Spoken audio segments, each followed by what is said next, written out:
প্রিয় শিক্ষার্থী, আসসালামু আলাইকুম। তোমরা কেমন আছো? আশা করি ভালো আছো। আমি Mohammad Mizanur Rahman, chief instructor electronics, Rajshahi polytechnic institute, Rajshahi. গত ক্লাসে আমরা ইলেকট্রনিক্স বিভাগের ষষ্ঠ পর্বের ইলেকট্রনিক মেজারমেন্ট বিষয়ের মিডিয়াম ও হাই রেজিস্ট্যান্স পরিমাপ সম্পর্কে রিভিউ করেছি। আজ আমরা ইম্পিডেন্স ব্রিজ সম্পর্কে রিভিউ করব। হ্যালো অডিয়েন্স, আমার কথা কি শোনা যাচ্ছে?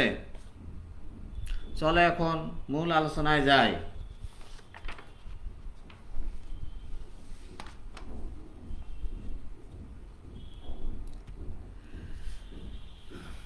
আজকের অধ্যায়ে যে জিনিসগুলো আছে, describe the method of measurement of inductance by Maxwell's inductance bridge, describe the method of measurement capacitance by Maxwell inductance capacitance bridge, explain the principle of Wien's bridge, describe the method of measurement inductance capacitance using automatic bridge, describe the process of measurement parallel circuit resonance inductance using RX meter, solve problem on R, L and C measurement using AC bridge. প্রথমে আমরা দেখে নেব যে impedance বা AC bridge কি। তাহলে AC ব্রিজটা হলো যে ব্রিজে সোর্স ভোল্টেজ এসি থাকবে। সাধারণত চারটি বাহুই ইম্পিডেন্স থাকে, অর্থাৎ ব্রিজ সার্কিটে চারটা বাহু থাকে। এখানে Z1, Z2, Z3 and Z4 চারটা বাহু। এই চারটা বাহু চারটা ইম্পিডেন্স থাকে, অর্থাৎ রেজিস্ট্যান্স, ইন্ডাকটেন্স অথবা রেজিস্ট্যান্স, ক্যাপাসিটেন্স। আর একটা ডিটেক্টর থাকে। এই ডিটেক্টর হিসাবে সাধারণত আমরা ব্যবহার করি headphone, vibration galvanometer, tunable amplifier detector. তাহলে আমরা এখানে একটা ইম্পিডেন্স ব্রিজ এটা দেখানো হলো। চারটে বাহু সাধারণত ইম্পিডেন্স, ডিটেক্টর থাকে আর এই এসি সোর্স, এসি ব্রিজটা হলো এই এসি সোর্স থাকবে। তাহলে এখানে আমরা জেনারেল একটা ক্যালকুলেশন করব সাধারণ বাহুজে। তাহলে এই ব্রিজের চারটা বাহু যেটা আমরা বললাম Z1, Z2 এবং Z3, Z4। তাহলে ব্রিজ ব্যালান্স অবস্থায়, ব্রিজটায় কি করা হয়? ব্যালান্স। আমরা ব্রিজের সাহায্যে কোনো কিছু পরিমাপ করতে গেলে অবশ্যই ব্যালান্স কন্ডিশনটা আমাদের জানতে হবে। তাহলে এই ব্যালান্সটা আমাদের ব্যালান্স আনতে গেলে এই যে বাহু, অর্থাৎ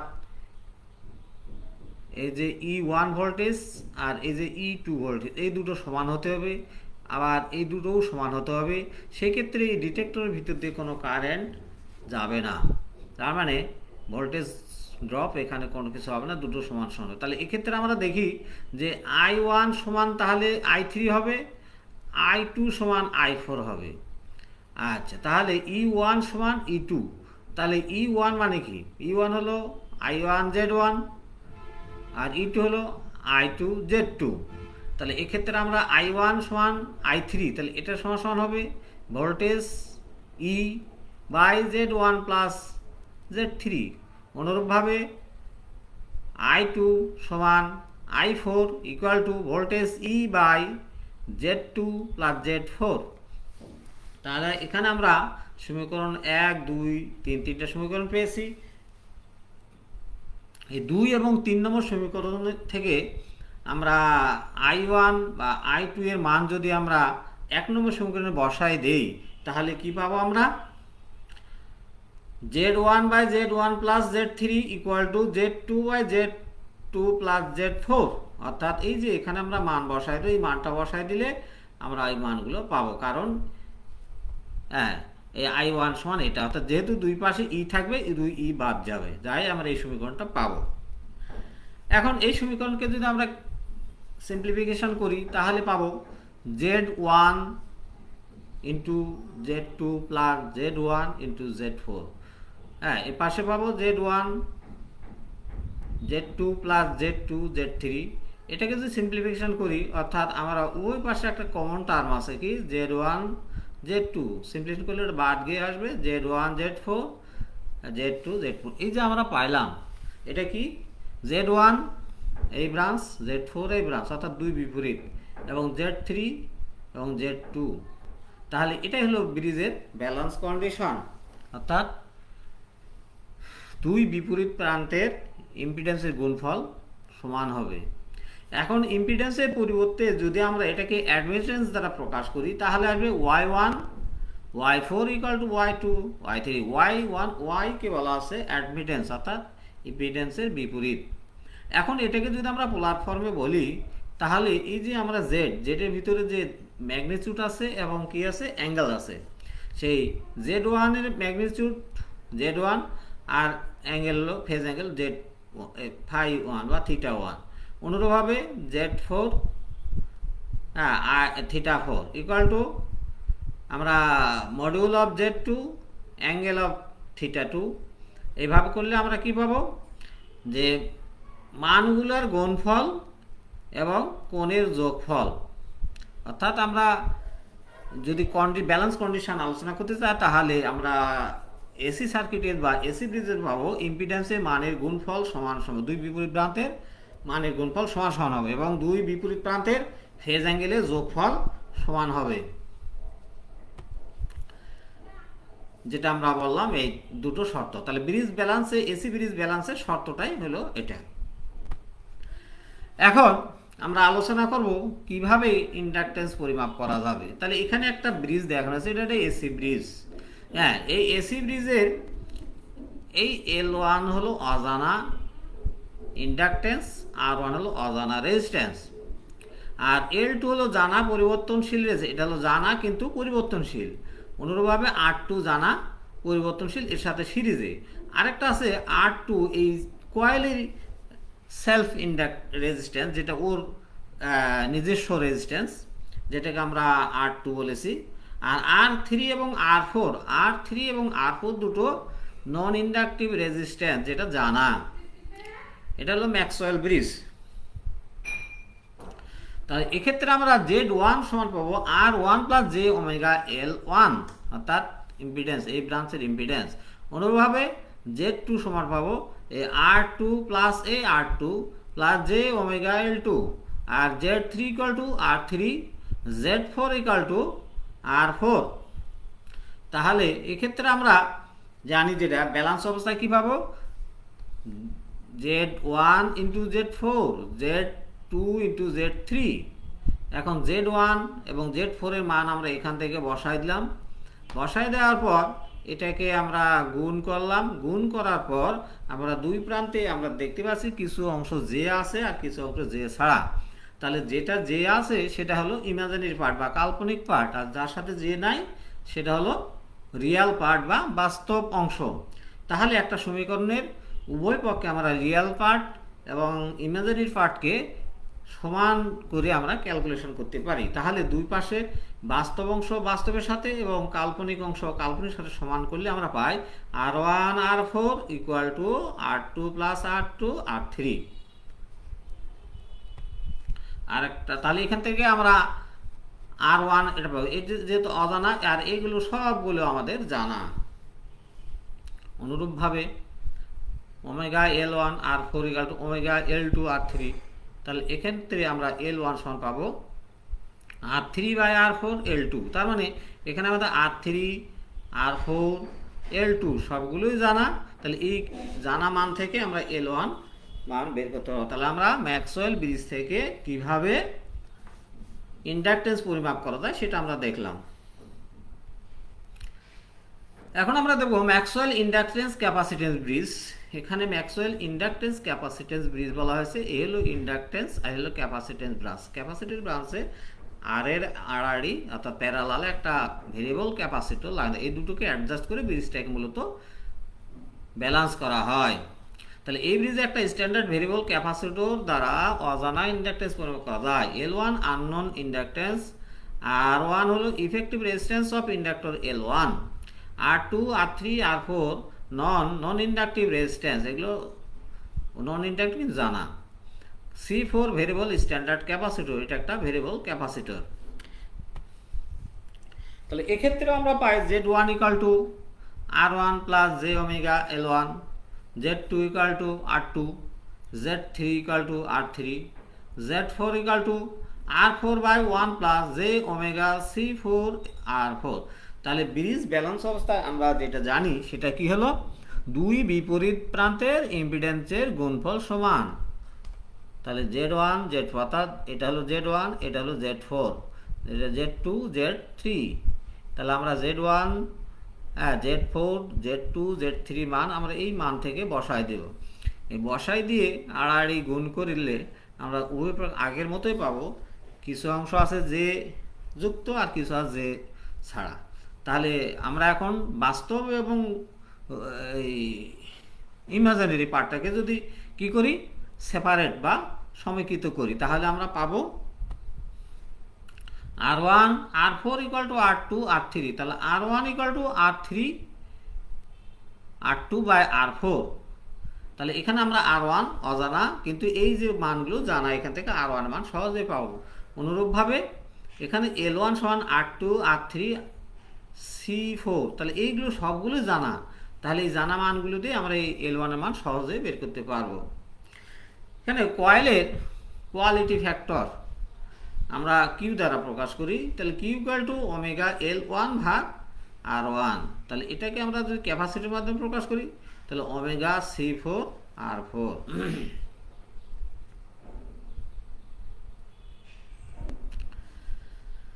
তাহলে আমরা দেখলাম যে ম্যাক্সওয়েল ব্রিজ দিয়ে ইন্ডাকটেন্স কিভাবে পরিমাপ করা যায়। এখন দেখব শিয়ারিং ব্রিজের সাহায্যে কিভাবে ক্যাপাসিটেন্স পরিমাপ করা যায়। তাহলে এখানে একটা শেয়ারিং ব্রিজ দেখানো হয়েছে। শেয়ারিং ব্রিজে সবগুলো ক্যাপাসিটর, এই হলো অজানা ক্যাপাসিটর, এই হলো আমাদের জানা ভেরিয়েবল, এটা জানা এটাও জানা। তাহলে এখানে হলো C1 ক্যাপাসিটর যার মান নির্ণয় করতে হবে, R1 রেজিস্ট্যান্স C1 এর সাথে সিরিজে সংযুক্ত যেটাকে লস ধরা হয়, C2 হলো স্ট্যান্ডার্ড ক্যাপাসিটর যেটা জানা, R3 হলো নন ইন্ডাকটিভ রেজিস্ট্যান্স যেটা জানা, C4 এবং R4 এই দুটো হলো ভেরিয়েবল, অর্থাৎ C4 হলো ভেরিয়েবল ক্যাপাসিটর যার মান জানা, R4 হলো নন ইন্ডাকটিভ রেজিস্ট্যান্স যেটা জানা, অর্থাৎ R4 এর সাথে C4 প্যারালালে থাকবে। তাহলে এক্ষেত্রে আমরা Z1 যেটা পাবো R1 plus 1 by J omega C1, অর্থাৎ এই যে মানটা। আবার Z2 সমান যেটা পাবো সেটা হলো এটা। আবার Z3 সমান এই R3, আর Z4 সমান, যেহেতু এই দুটো প্যারালাল আছে সেহেতু এই ইকুয়েশনটা আমরা পাবো, অর্থাৎ প্যারালাল ইম্পিডেন্সের যে মান নির্ণয় সেই অনুযায়ী পেয়ে যাব।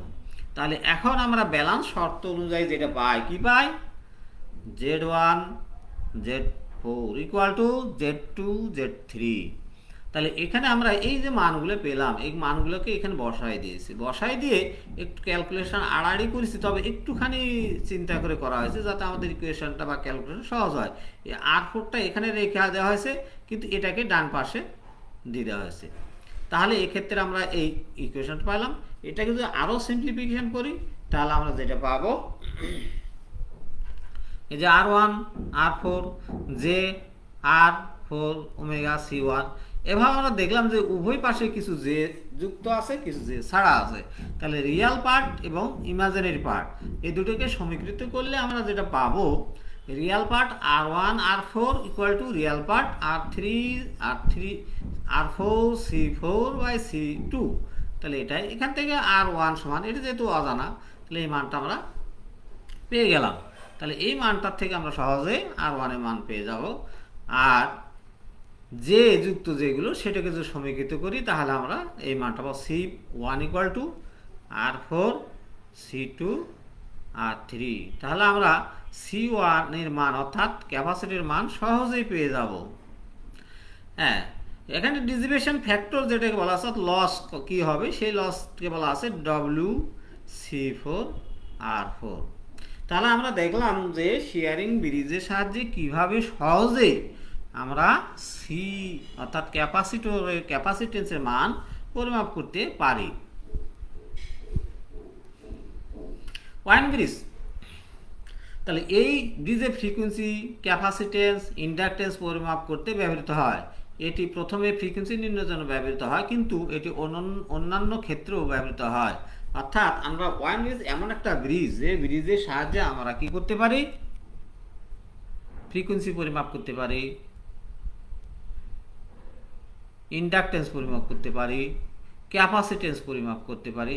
এছাড়াও অন্যান্য আরও কিছু পরিমাপ করা হয়, যেমন harmonic distortion analyser as noise filter, in audio and HF oscillator as frequency determining device. তাহলে আমরা এই সকল কাজেও আমরা ব্যবহার করতে পারি। নয়েজ ফিল্টার হিসাবে হারমোনিক ডিস্টরশন অ্যানালাইজার ব্যবহার করতে পারি।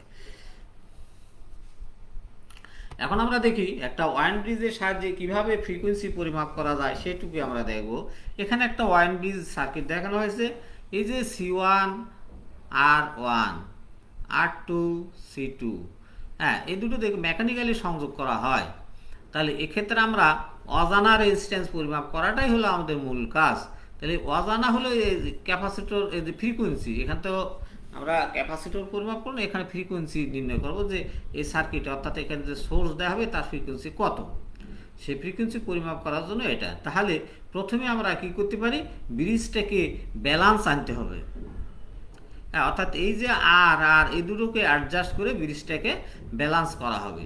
তার আগে আমরা দেখি তাহলে ব্রিজ ব্যালান্স করার অবস্থায়, তাহলে এই ব্রিজটা ব্যালান্স হয়ে গেল। ব্রিজ ব্যালান্স করার পর এখন আমাদের Z1 এর মান কত সেটা আমরা দেখব। আচ্ছা, Z1 এর মান আমরা বের করলাম R1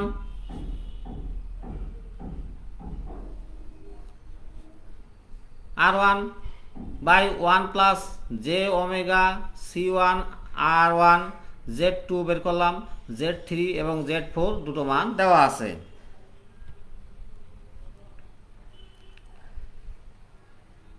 আচ্ছা, তাহলে ব্যালেন্স অবস্থা আমরা কি পাবো, এই ব্যালেন্স অবস্থা পাবো Z1 Z4 Z2 Z3, অর্থাৎ ওই যে আমরা Z1 পাইলাম মানটা বসায় দিয়েছি, এখানে Z2 মান বসায় দিয়ে ক্যালকুলেশনটা আমরা একটু কৌশলে করেছি, কারণ এই যে এটার সাথে এই R3টাকে নিয়ে আসছি এবং এটাকে ডান পাশে নিয়ে গেছি। নিয়ে যাওয়ার পর এটাকে যদি আমরা ক্যালকুলেশন করি, তাহলে সর্বশেষ যেটা পাবো R4 by R3 equal to R2 by R1 plus C1 C2 plus j omega C1 R2 minus 1 ভাগ ওমেগা C2 R1। তাহলে এই যে সমীকরণটা পাইলাম, এখানেও আমরা কি দেখতে পাচ্ছি যে কিছু রিয়াল পার্ট আছে, কিছু ইমাজিনারি পার্ট আছে। তা রিয়াল পার্ট এবং ইমাজিনারি পার্টটাকে আমরা কি করব, সমীকৃত করব বা ইকুয়েটিং করব, অর্থাৎ রিয়ালের সাথে রিয়াল এবং ইমাজিনারির সাথে ইমাজিনারি। তাহলে এখানে রিয়াল পার্টটা কি আছে, R4 R3, এই যে R2 R1 C1, এটাকে লিখবো। আর যে এ পাশ ডান পাশ আছে বাম পাশে নাই, তাহলে এটাকে সমীকৃত করলে আমরা কি পাবো, R4 by R3 equal to R2 by R1 plus C1 by এটা 2 নম্বর সমীকরণ হিসেবে রেখে দিলাম। আর ওমেগা সমান কি পেলাম, ওমেগা C1 R2 মাইনাস 1 ভাগ omega C2 R2 equal to 0, যেহেতু বাম পাশে কিছু ছিল না। এটাকে যদি আমরা সমীকৃত করি, তাহলে সর্বশেষ যেটা পাবো omega equal to 1 by root over C1 R2 C2 R1। এখন বেশিরভাগ ক্ষেত্রে যেটা করা হয় যে R1 R2 সমান সমান ধরা হয় এবং C1 C2 সমান সমান ধরা হয়। তাহলে এই যে R1 সমান R2 সমান R এবং C1 সমান C2 সমান C ধরি, তাহলে এই যে সমীকরণ থেকে আমরা কি পাবো আর এই সমীকরণ থেকে কি পাবো, অর্থাৎ এই মানটা যদি এখানে বসাই দেই তাহলে দুটো কেটে যায় 1 1 আসবে, আর এটা যদি এখানে বসাই দেই তাহলে কি আসবে আমরা একটু দেখি। তাহলে এই যে সমীকরণটা আমরা পাইছি ওখানে 1 1 আসলো, 2 পাইলাম, আর 3 নম্বরে বসাই দিলে আমরা এই সমীকরণটা পাবো, অর্থাৎ F ইকুয়াল টু আমরা পাবো 1 ভাগ 2 বাই RC। তাহলে আমরা এই ওয়ান ব্রিজের সাহায্যে কি করে ফ্রিকোয়েন্সি পরিমাপ করা যায় সেটা আমরা সহজেই দেখলাম।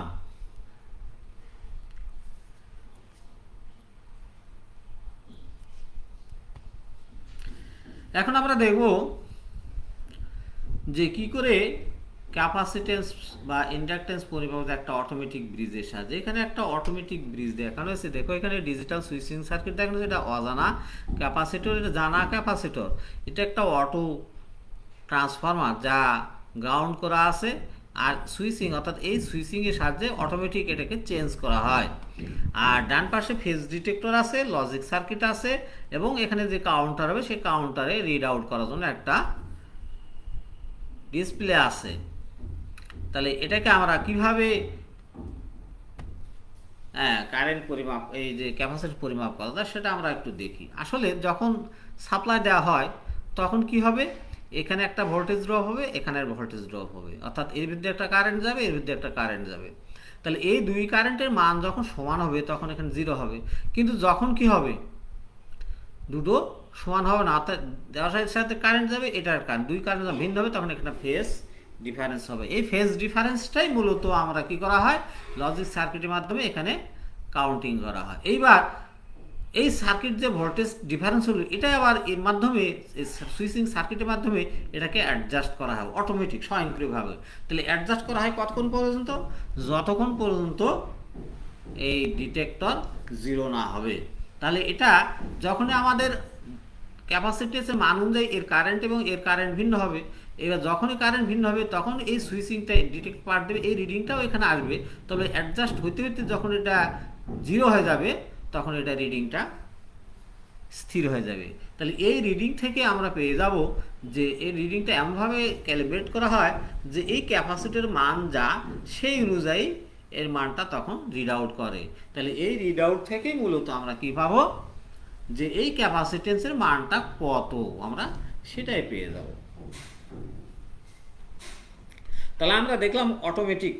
আসলে অটোমেটিক বলতে আমাদের ম্যানুয়ালি অ্যাডজাস্ট করার প্রয়োজন হয় না, এবং ম্যানুয়ালি রিডিং চলে আসে, ম্যানুয়ালি রিডিং এর দরকার হয় না, কিন্তু এটা অ্যাডজাস্টটা অটোমেটিক। এই যে সুইচিং সার্কিট এবং ডিজিটালি এর নিয়ন্ত্রণ করা থাকে।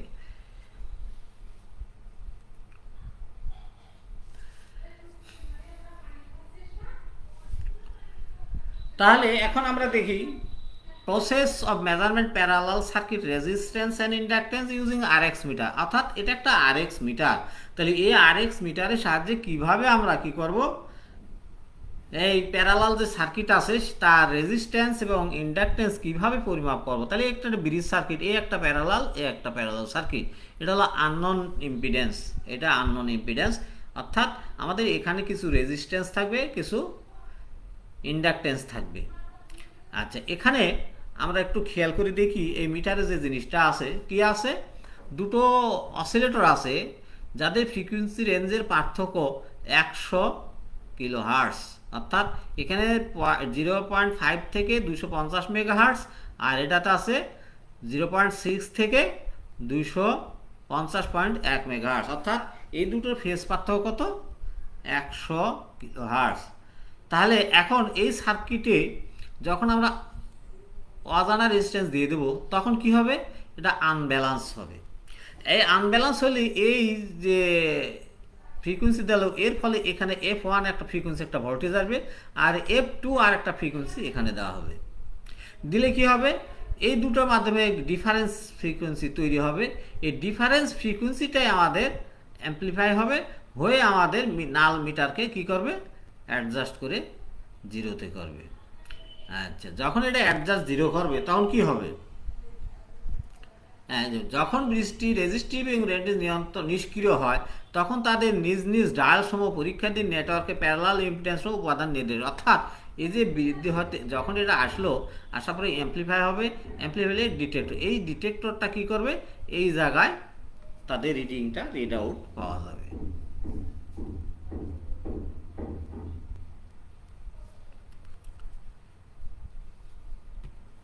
এখন আমরা একটা অঙ্ক দেখি, যে 1 নম্বর চিত্র অনুযায়ী, এখানে একটা চিত্র দেওয়া আছে, এই চিত্র অনুযায়ী এ বি সি ডি চারটা প্রান্ত, যার এ বি বাহুতে 200 ওহম রেজিস্ট্যান্স এবং প্যারালালে 1 মাইক্রোফ্যারাড একটা ক্যাপাসিটর যুক্ত আছে, আর বিডি বাহুতে, এই যে বিডি বাহুতে কি আছে, 1000 এর রেজিস্ট্যান্স যুক্ত আছে, এসি বাহুতে R2 কত একটা সিরিজে যুক্ত আছে, আর 2 মাইক্রোফ্যারাড ক্যাপাসিটর আছে। উক্ত বীজ সাম্য অবস্থা যখন আনা হয় তখন R2 এর মান এবং ফ্রিকোয়েন্সির মান কত হবে। তাহলে এক্ষেত্রে এই R2 এর মান কত হবে আর এই সাপ্লাই ফ্রিকোয়েন্সিটা কত হবে সেটা এখন দেখব। তাহলে আমরা একটু খেয়াল করি যে আমরা যেটা পেয়েছি ওয়াইন ব্রিজ, এটা তাহলে ওয়াইন ব্রিজের ক্ষেত্রে আমরা বলছি R4/R3 R2 ভাগ R1 C1 ভাগ C2। তাহলে এক্ষেত্রে আমাদের মান দেওয়া আছে, R1 এ মান দেওয়া আছে, C1 এ মান দেওয়া আছে, R3 মান দেওয়া আছে, R4 এরও মান দেওয়া আছে। তাহলে এক্ষেত্রে আমরা ক্যালকুলেশন করে C2 বা আমরা দেখি, তাহলে এক্ষেত্রে আমরা ক্যালকুলেশন করে কি পাচ্ছি, R2 মান কত সেটা আমরা সহজেই পেয়ে গেলাম, যেহেতু C2 দেওয়া আছে তাহলে R2 4 সমান পেয়ে গেছি। তাহলে ফ্রিকোয়েন্সি সমীকরণ অনুযায়ী আমরা কি পাই, ফ্রিকোয়েন্সি, তাহলে ফ্রিকোয়েন্সিতে আমরা কি দেখি, সমীকরণ হলো F = 1 ভাগ পাই root C1 R2 C2 R1। তো এই মানগুলো যদি আমরা বসাই দিই তাহলে আমাদের আসলে কত, 14.07 মেগাহার্টজ। তাহলে আমরা এতক্ষণ ধরে যেটা দেখলাম, কি কি দেখলাম, wine bridge, Schering bridge, Maxwell bridge, এগুলোর সাহায্যে কীভাবে রেজিস্ট্যান্স, ক্যাপাসিটর পরিমাপ করা যায় সেগুলো আমরা সব কিছু দেখলাম। তাহলে কিছু বাড়ির কাজ, যে ব্রিজের নাল অবস্থা বলতে কি বোঝায়, ব্রিজ ব্যালান্স হওয়ার শর্তগুলো লেখো। ম্যাক্সওয়েল ব্রিজের সাহায্যে ইন্ডাকট্যান্স পদ্ধতি গাণিতিক ব্যাখ্যা সহ লেখো, ম্যাক্সওয়েল ব্রিজ।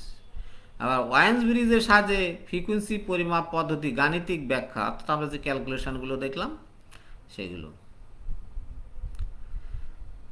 তাহলে বর্তনী সহ একটা আরএক্স মিটারের কার্যপ্রণালী, অর্থাৎ আমরা এখানে যে জিনিসগুলো দেখলাম, এই চ্যাপ্টার যে মূল আমরা শেখা সেটা হলো যে ব্রিজ ব্যালান্স, অর্থাৎ এসি ব্রিজ যখন ব্যালান্স হয় তখন আমরা কি শর্ত পূরণ করি, মূলত সেই শর্তটাকে কাজে লাগিয়েই আমরা সমাধানগুলো করেছি। এই জন্য ব্রিজটা খুব ভালো করে দেখো, যেটা তোমাদের যে কোনো জায়গা যে কোনো সময়টা তোমাদের জন্য সহায়ক হবে।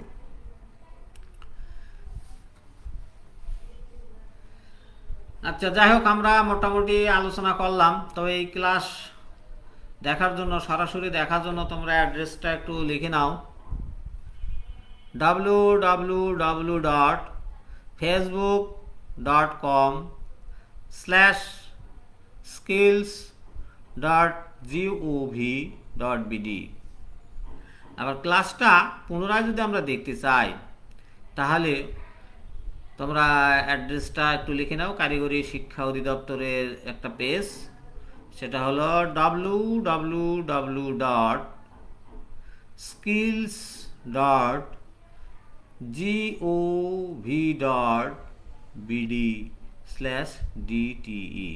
তাহলে আমরা আলোচনা করলাম ইম্পিডেন্স ব্রিজ, আর এর আগে আমরা এই রিলেটেড জিনিসগুলো আরম্ভ করেছিলাম।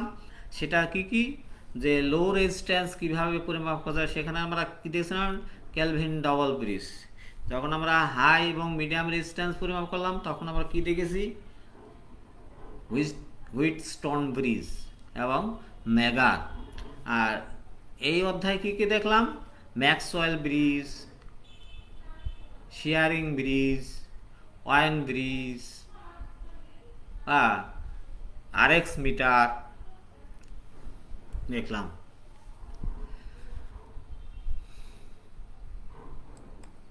তা ধন্যবাদ।